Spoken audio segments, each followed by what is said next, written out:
প্রকাশ্যে তৃণমূলের ওয়ার্ড প্রেসিডেন্টকে মারধর করার অভিযোগ উঠল প্রাক্তন তৃণমূল কাউন্সিলরের বিরুদ্ধে। মারধরের ভিডিও ভাইরাল সামাজিক মাধ্যমে। আসানসোলের কুলটির ঘটনা। জানা গিয়েছে, রবিবার আসানসোল পৌর নিগমের 65 নম্বর ওয়ার্ডে তৃণমূল ওয়ার্ড প্রেসিডেন্ট মোহাম্মদ জামির কুরেশির বাড়ির সামনে রান্না করার কিছু বাসন রাখা ছিল, সেটা আক্তার হোসেনের নির্দেশে রাখা হয়েছিল বলে অভিযোগ ওঠে। এই ঘটনার প্রতিবাদ করায় তৃণমূল ওয়ার্ড প্রেসিডেন্ট মোহাম্মদ জামির কুরেশিকে প্রাক্তন তৃণমূল কাউন্সিলর আক্তার হোসেন মারধর করে বলে অভিযোগ।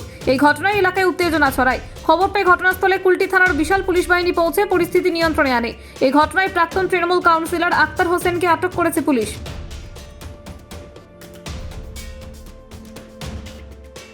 रखा हुआ है, एक ड्राम रखा हुआ है। हम लोगों से पूछ रहे हैं कि भाई कौन रखे गया, पूरा पहाड़ा में पूछे, सब आदमी को जुटाए तो ना हम लोग तो नहीं रखा है, तो कौन रखे गया? तो लड़का लोग लगा पिकनिक जाएगा, सुबह में बोला था पिकनिक जाएगा, वही लोग रखा होगा। हम चले गए मस्जिद, मस्जिद शायद मालूम हुआ लड़का लोग चला गया, बर्तन यहाँ रखा हुआ है। हम पूरा इंक्वायरी किया, एक आदमी बोला कि शाहिद बोल के एक लड़का है जो वेल्डिंग का काम करता है, वही रख के यहाँ गया। हम उसको फोन लगाया, भाई तुम बर्तन कहाँ रख के गया? तो बोला एक्स काउंसलर बोला अख्तर था कि यहाँ पे खिचड़ा बनाएगा। बोले ना भाई हम इस बात से सहमत नहीं, तुम मेरे दरवाजे से इसको हटा दो। वो हटाया, बोला आधा घंटा टाइम तो हम आकर हटा दे रहा। वो हटाया, किनारे बगल में ही रख दिए 2-4 फुट हटा करके। हम बबलू अपने काउंसलर को फोन किया, बबलू दा को, तो बबलू दा हमको ये सिम्टम ठीक नहीं लग रहा कि झमेला होगा, सिर्फ बर्तन रखा हुआ, बाकी कोई सामान नहीं है खाने होने का। হয়েছিল মানে দেখবেন তো কিছু হয়নি, ক্রিয়েট করা হয়েছিল, বুঝলেন তো। মানে আজকে লাস্ট 2-3 মাস ধরে যদি আপনি দেখতে পারবেন প্রিভিয়াস রেকর্ডটা, তো পরের পর কোনো না কোনো ঘটনাকে ক্রিয়েট করা হচ্ছে, আর করার পর যাচ্ছে কি থানা পুলিশ হেনা তেনা এইসব করা হচ্ছে, বুঝলেন তো। আজকে তো আমি যখনই খবর পেলাম, আমার ওয়ার্ড প্রেসিডেন্ট আমাকে ফোন করলেন কি আমার দরজার কাছে হান্ডি মান্ডি আর ড্রাম ফার্ম রাখা আছে, কারা কার আছে আমি জানি না, তো আমি জিজ্ঞেস করুন কে রেখে গেছে। তো জিজ্ঞেস যখন করা হলো সাহিদ বলে একটা লোককে, তো বললো না আখতারদা বলেছে এখানে আমি ডেক চালাবো খিচড়া করবো। তো আমি বললাম এখানে কেন করতে যাবো, ও যখন সবজি মহল্লাতে থাকে তাহলে ওইখানে করুক, বা যেখানে বসছে মজিদিয়া পার্কে 100 ডেক চাপা, কে ওকে বারণ করতে যাচ্ছে।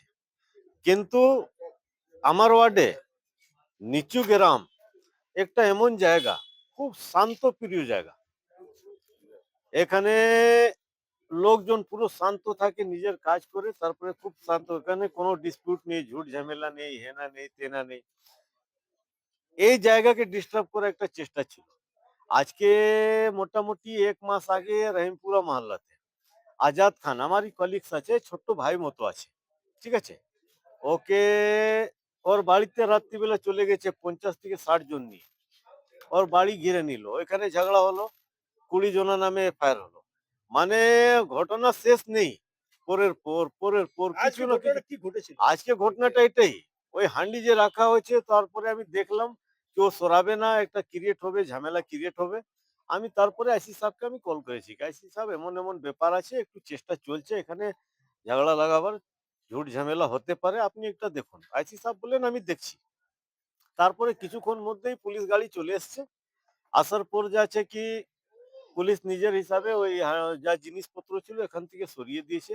সরাবার পর আমি ভাবলাম কি মামলাটা শান্ত হয়ে গেছে, আমরা এখানে বসে কথাবার্তা করছিলাম। তারপরে দেখছি হঠাৎ মোটামুটি 70 থেকে 80 জন হঠাৎ লাঠি, তো আরামস, পেট্রোল বাম হাতে ছিল, হাতে বোতলে পেট্রোল নেওয়া ছিল, চোখে দেখা পুলিশের